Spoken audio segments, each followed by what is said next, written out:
viewers at home. My name's Remain Olori, like I said, and I hope you had a splendid weekend. It's time for us to do this show together this morning. And Joy. Yes, already we've had our mini feature this morning, and we will be discussing balancing independence and togetherness. Now, the reason for this topic, I know on the show we've discussed something similar to this. How do you balance work, career, and marriage? Now we are talking about balancing independence and togetherness. Togetherness in the sense husband and wife, people who are married, who are planning to marry, and you have your separate lives. How do you balance it? How do you create time? How do you enjoy the togetherness? Because we live in the 21st century where work and the hustle for daily bread has made a lot of couples distance themselves. You know, is everybody, oh, now we are using technology. Good morning. Have you had breakfast? Have you had dinner? You know, so now how do you balance it?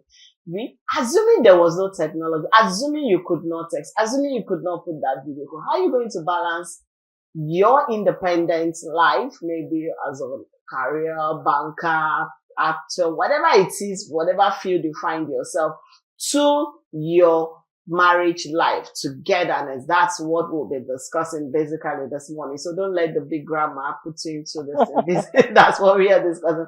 And we have a very beautiful, radiating grandma in the house. When we put this, and she's glowing. She's just glowing. Her from our comfort zone, you know. She's an author who has written books in marriage counseling. She's the best person to tell us how to balance it, you know. When you've been there for decades. We are talking about Amara Edna Everyday. I got that right. Good morning. It's so good to have you, Mel. Welcome once again. Good morning. Good morning. I love your frame. It has this Lagos State, wanted to say Lagos State logo. The yellow, the slide of green, the blue, the red. It's all complete. So I think you didn't notice that. It's really beautiful. Good morning and welcome to the show. Thank you very much. How is the home front? It's been a while. It's been a while. That's why I said I will pull her out. Let her come out. Let her come here and share knowledge with us. How is the ministry going? Fine. Okay, so we are talking about balancing independence and togetherness. Now, how can couples balance their independent needs with their desire for togetherness? You know, sometimes I feel like you want to, most people, let me not talk, I feel like most people really want that togetherness with their partner.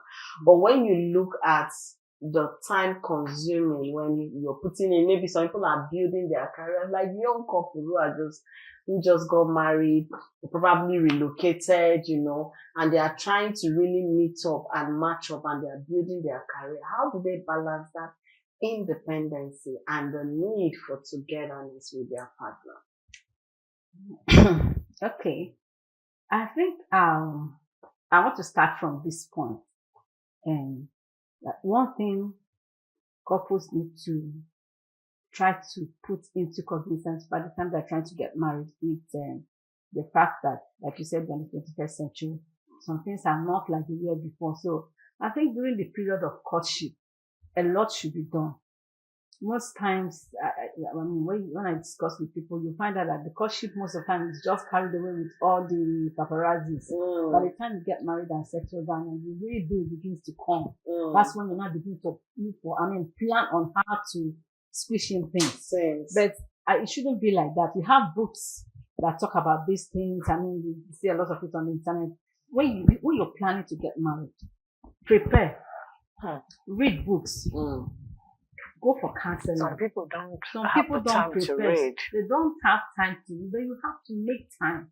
You just have to make time to read. Let's not go with this thing that you want to tell an African something. You want to hide anything from an African, put it in your book. No. Let's break that thing and be able to read. Because when you read, you find out that, yes, this work I'm taking, it's just going to be more than, oh, hello, honey, good morning.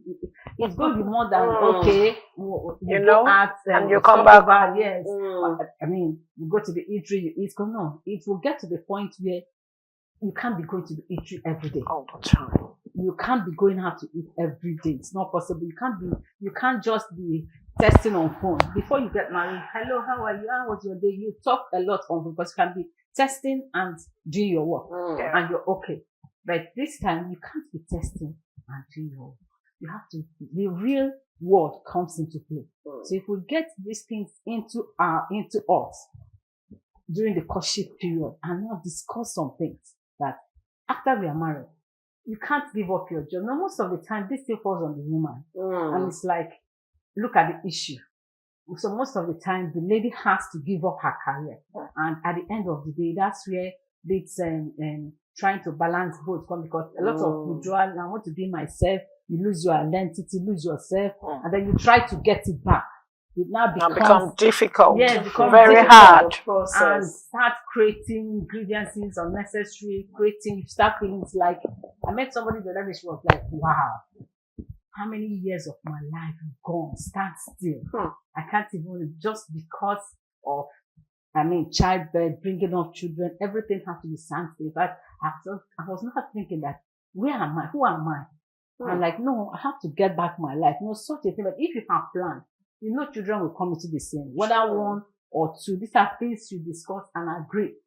You cannot dictate when they will come, but you believe God that they will come. Definitely. Because before you got married, you were a whole individual. If we take it back to how marriage started, from creation, Adam was a full being created. And God did not bring a baby to him and say, nurture, and she will become your wife. He brought a full being. So it's like, I've given you a vision, a plan you're running with. This one also has a plan and a vision to fulfill. You are full. So you're getting into marriage. Babies don't marry. Men marry. Women marry. So you're getting into marriage. You don't throw away your identity. So the first thing couples recognize is we are all individuals that are whole, complete, having identity, having something. We are working for, we have a goal, we have a purpose. And so I'm getting into union with somebody that already has a purpose that he or she is running with. And so you sit down and discuss and plan, and it's like, by the time we get married, what do you? I must keep my job. Okay, you must keep your job. How do we go about it? So that at the end of the day, when other things start showing up in the marriage, you don't get overwhelmed, and it's like, I don't have time for myself. And because when you don't have time for yourself, you find it difficult to make time for others. True. You find it difficult. True. So you have to have time for yourself, be fulfilled, be happy. Then in your happiness, you flow out to meet others. Okay, in your happiness, you flow out. I remember I'm trying to now pick what that message was. The man of God was saying, very young man. He said, you are going into marriage. You don't have anything. What will you want to take out of it when you don't have anything you're doing? You don't have something, as in, if the man suddenly, after marriage, after your wedding, he lost his job, you'll not be looking at each other's face. But if you have something you are doing, it helps you to back him up. For the meantime, while he's trying to get himself, acquainted with the fact that, okay, I've lost this job, let me rise up again. My wife is working, I need to also support. We need to balance things back, because sometimes, when people lose their job or had a bad business, they go back into themselves. We're all human. The way we handle situations and that comes our way is different. Now I want to ask, what are the benefits of maintaining independence in a relationship? What are these benefits? Can you help us outline them and explain? Okay. Just like you were saying, as you were talking, I just wanted something just struck me that it's real. Good. Like after we got married, 3 months after we got married, my husband lost his job. Ask me. And in fact, nobody knew he lost his job. Was wrong. Wow. Nobody. It was just our pastor and very close friends that knew. Because I was working and God helped me to fill in the gaps. Nobody knew. You'll come, you'll think that maybe he's on leave or just around.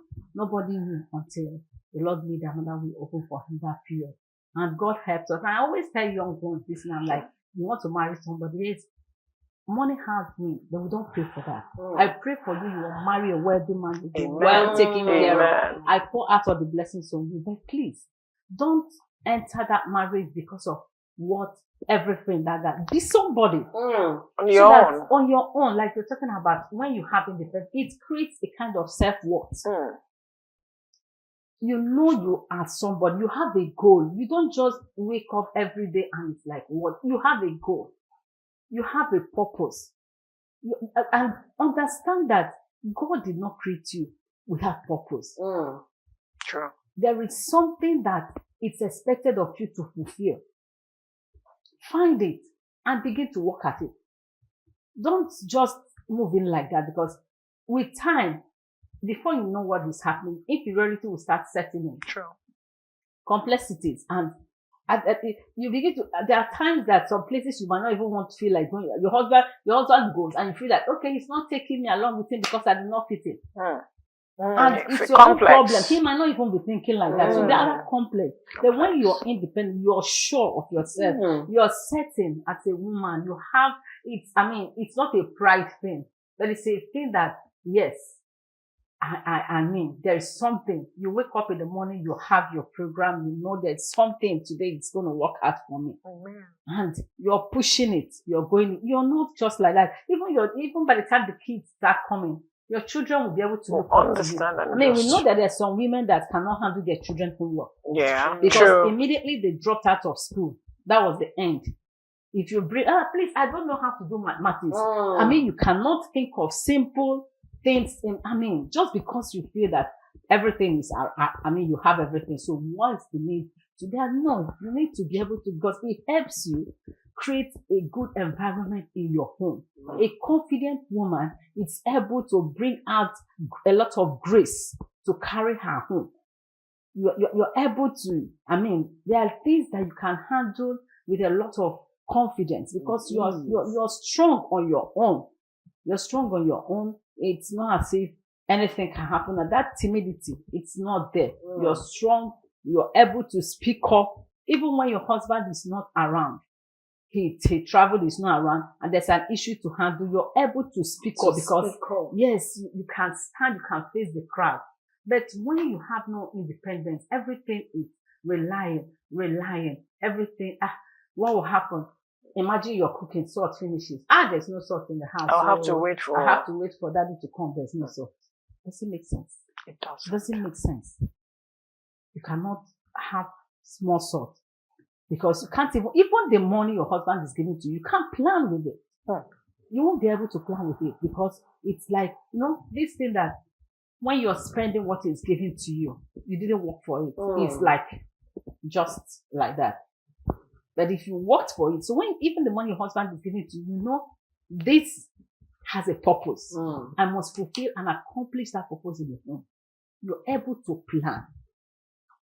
That's also something you're able to plan. So being independent, being confident, being yourself helps you to plan yourself and plan your home and give value to your home and to your children, your husband and your children.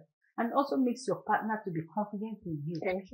Makes him to be a lot confident in you. He can discuss things with you because he knows that, yes, she has something to offer. All right. I got into that conversation so deep. She has something to cover. Let's go on our word of marble. We'll be right back. All right, welcome back. We are still discussing balancing independence and togetherness, whether in marriage, in relationship, whatever you find yourself. Like our guests have said, you don't lose your independence, your confidence, when you know how to balance it and you have something doing. Yes, we'll have better shout-outs. Okay, big shout out goes to Oluwatolani Yusuf. Happy birthday to you. Many more fulfilling new age. From Daughters of the Most High, happy birthday. Okay, happy birthday to everyone celebrating. Happy anniversary. I saw you posting. I know one of your friends is celebrating her birthday. Who did they shout out to her? Okay, happy birthday to Pastor Kem Adenuga. Okay. You're a sister, a friend, and I just love you. I want to wish you the best of the season. Happy birthday. Happy birthday to you. All right. So how can partners prioritize togetherness without sacrificing their individuality?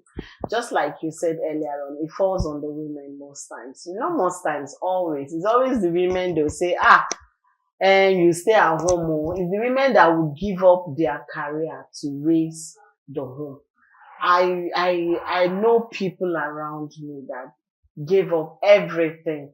They say, okay, I want to put 15 years into this to raise, and at the end they are putting 25 years. Because when the child is 15, no, it's teenage life.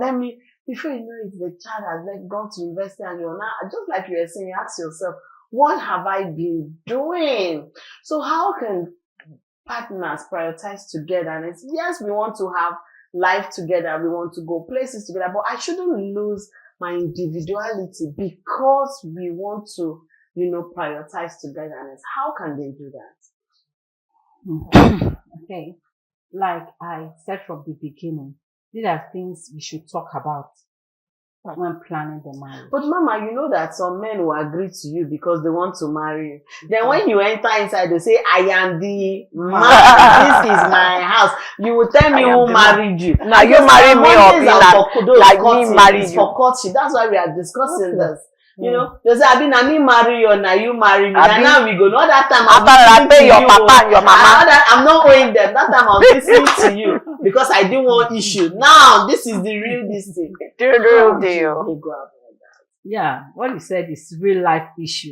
But still, if you're marrying the right person for you, I know a lot of these things come up and you discussed it. The problem is that most of the time, because when you discuss with at least like up to 99% of the people I've discussed, you find out that is that the foundation. During the courtship, a lot of things we are not talked about. Some things we're like, okay, and then the planning of the wedding takes all the whole time. 5 years of courtship, 10 years of courtship takes off all the swallow it up. Swallowed it. So by the time you face the real thing, because if you discuss it, make it plain that this career, so if you're not going to drop your career, how do we raise the children? I had a friend that one of her clients, the husband, by the time they got married, the husband just like you said, told her no working because of the experience he had while growing up. Said his parents were not there for them. The dad was always busy and the mom was not there. She said she didn't want to sacrifice her career. And she was, building her career, got to the top position in the banking industry. And he said they suffered as kids because it was one maid to the other. And because of a lot of things happened to them, that their parents, they couldn't even relate with their mom. So he said, my kids will not have this kind of career. They will not grow up in the home yet as orphans. So he just begged his wife, no work. But he did something. He provided every other thing. You have cleaners, you have the cook, everything. He said, just the children. Everything that has to do with the children for now, please. So in the midst of it, you have your own time. So it's like most of the time, when the children are in school, she has time for herself to do whatever she wants to do. Then when she gets the children from school, she has to be there when they are doing their lessons. In between, she's able to take her some time for herself. She wants to read, she wants to do some personal thing. She's able to do for herself. And then be there for the children. And then as a family, whenever the husband is around, once he but because of what he passed through, he was able to think of how to put things. And there are people that have never passed through anything. So you learn from people's stories. You don't have to wait for it to happen to you. You are planning. You want to have all the time together. Okay, you want to eat fresh food every time. I'm used to eating everything fresh every time. And your wife has a life. She has to work. Even if it mustn't be 8 to 5 work. It might be business imagine if she's somebody in ministry and has things to do. You need to be somewhere for a program. You have people coming to you for counseling, maybe on phone or directly. You have to, and then you put off everything and say no. You will die because you begin to dry up. Yeah, if you don't exercise what you have, you lose it. And you begin to feel so dry. And when you begin to feel, you become cranky. And at the end of the day, there's fire in the home. So in balancing it, you should be able to recognize this. I want to enjoy the best of my partner. The guy tells himself, you lady, and you let your husband, you want to enjoy me, honey. Let me be myself. And the only way I can be myself is to give expression to that gift in me. As I'm giving expression to it, I'll be my best and you'll enjoy it. And so you plan yourself. One thing you need to do is know how to plan. Don't just throw caution to, don't just put it, everything as it comes, it goes. You plan. You just have to know how to plan and prioritize things. Yes, in everything, even in ministry, family comes first. You prioritize it. So you can check your programs. Okay, maybe every weekend, it's our family time out. So every other thing, no matter what, work, everything, stay. On hold. On hold. And then when you're together, off your phone. Flight mode. Keep it on flight mode. Even if it's just for 1-2 hours, keep that phone. Talk. Get into each other. At least, see, when you start, only to get into each other very well. Spend the time. Let it be yours. You. The man of God said if he's sleeping, his phone is on flight mode. He said it's an emergency, call the emergency line. So if I wake up, the one I meet, I will attend to it. He said, but if I'm sleeping, a very popular man, he said if I'm sleeping, if it's 3 hours, those 3 hours, if all the demons want to deal with it, let them deal with it. He said because people will not really, it's good to know to put boundaries, set boundaries. And that is what will take me to my question. How do you establish or respect boundaries in this area? Because the question I would have asked you, you've already tackled it. So how do we respect and establish that? You just talked about putting your phone on flight mode. How do we set this boundary? How do we establish it and do it respectfully, not hurting your partner or your partner hurting you? And even if your partner is hurting you, there is a better way for you to, let him know that, we have done this. How do we do that? Okay. In creating boundaries, one thing is talk first. Have a discussion and be open and sincere. Talk about yourself.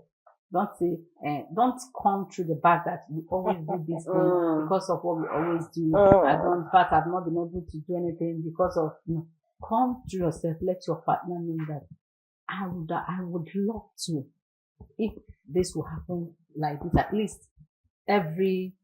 once it's 10 p.m., please let it shut off everything. At least give me the next 1-2 hours. I just need to. If it's every day or twice in a week, just discuss. Understand. Also know, if your partner wants to be with you, it's a good thing.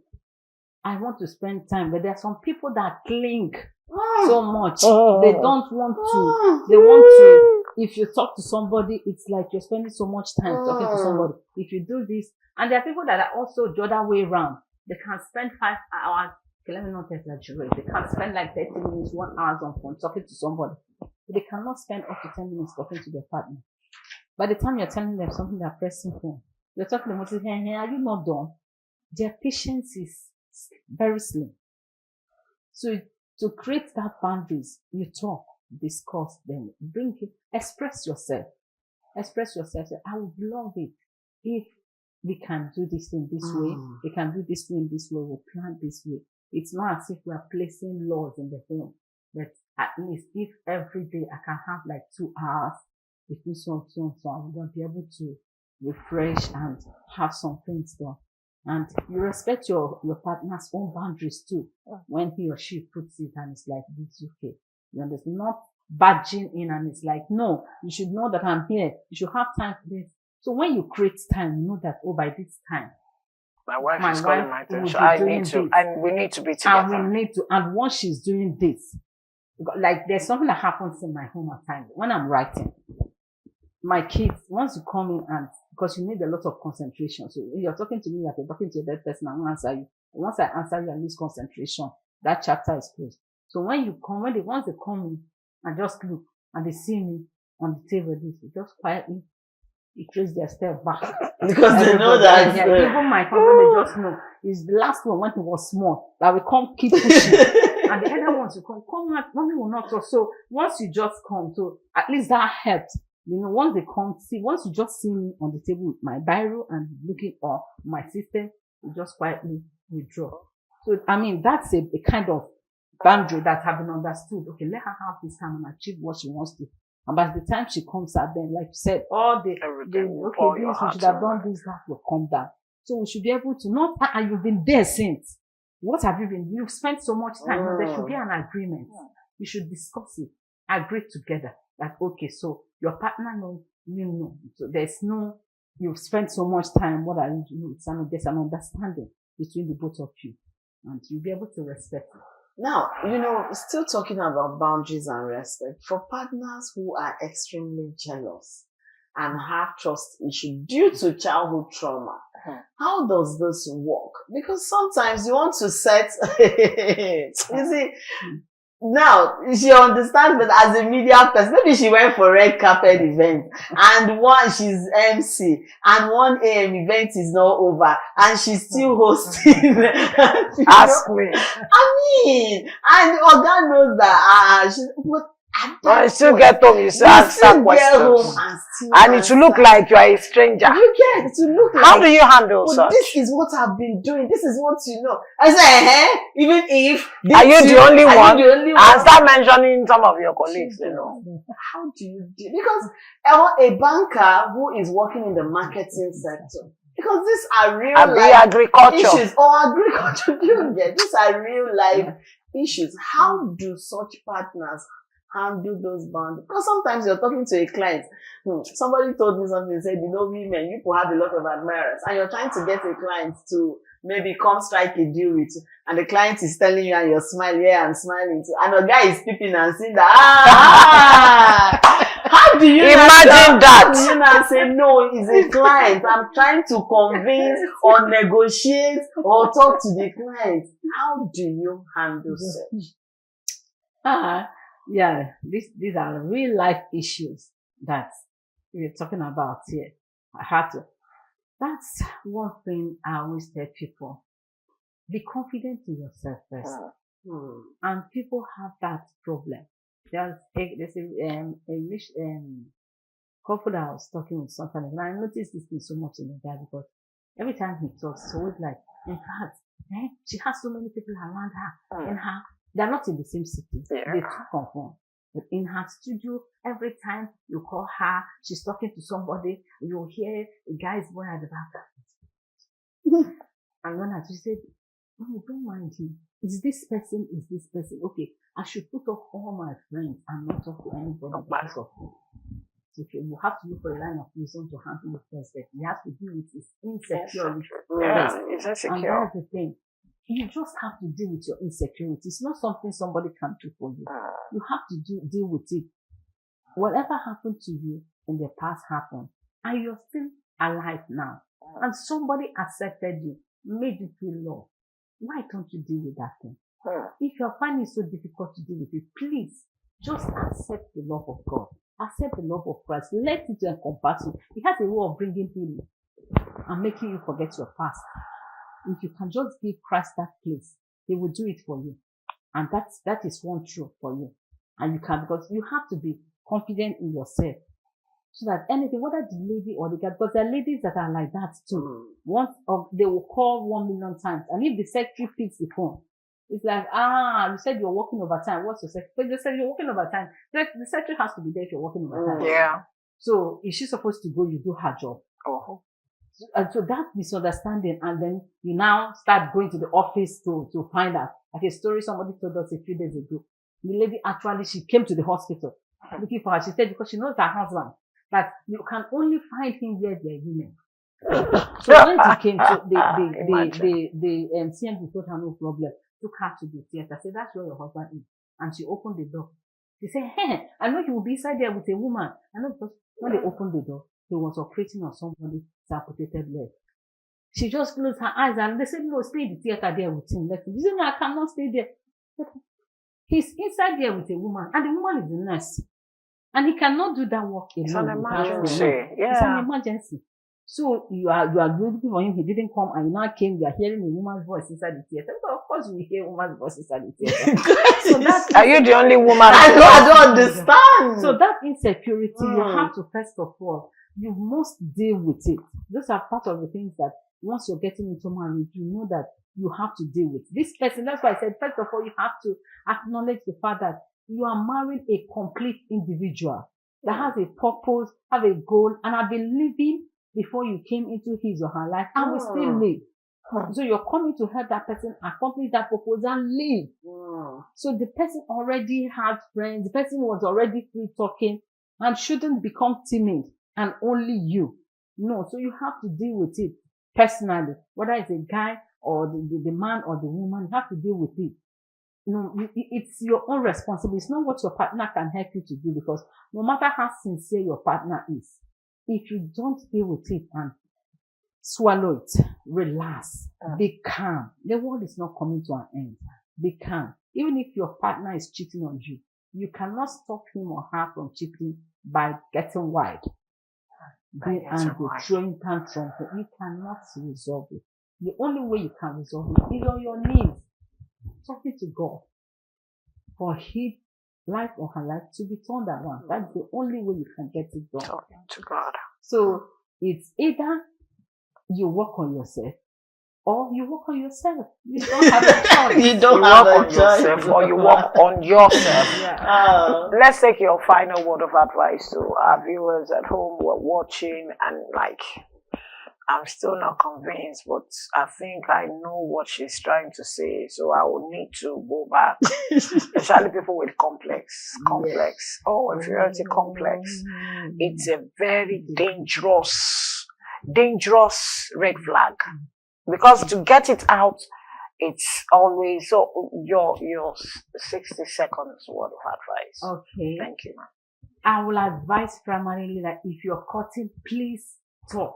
Discuss about everything. Discuss about your individual life, your life together, and the lives God is going to use you to bring into the world, how it's going to manage them, because they will come. When they come, what are you going to do? How do you handle it? Talk about it and plan to pray together, and then please be confident of who you are. Don't give up your individuality. You need it to make that marriage work. So be yourself, go into the marriage, stay yourself, plan on how to remain yourself, and flow out and be a blessing to your partner's children. Be a blessing to your partner. I want to say a big thank you, Ma, for this beautiful startup on a Monday like this. So my word is, you are more than your mistakes. You must have had series of errors in your relationship. But this morning we have brought this to you. So you are more than your mistake. You can always go back, watch this, share with your partner. I watched something today, my love. Let's watch it together. When we enter the bed like this, just cover your legs and just say, let's quickly watch this before we sleep. I really want us to do this together. It goes a long way. So no matter the mistake, the error you must have, it's just a mistake. It is not your death sentence. It is not your final stop. You can still do better. And that relationship can still come back alive and do more. My name is Remain Olori. Hope to see you tomorrow. Bye. All right, tomorrow is Tuesday, and we will be discussing the difference between assumption and misunderstanding. We've had a lot of guests saying, stop assuming and you misunderstand. Tomorrow we'll have that conversation. Let's have a broader knowledge what assumption and misunderstanding is all about. I am Princess Joy Ayo Abu. Thank you so much to our guests for doing justice to today's topic. I will see you tomorrow. Bye for now.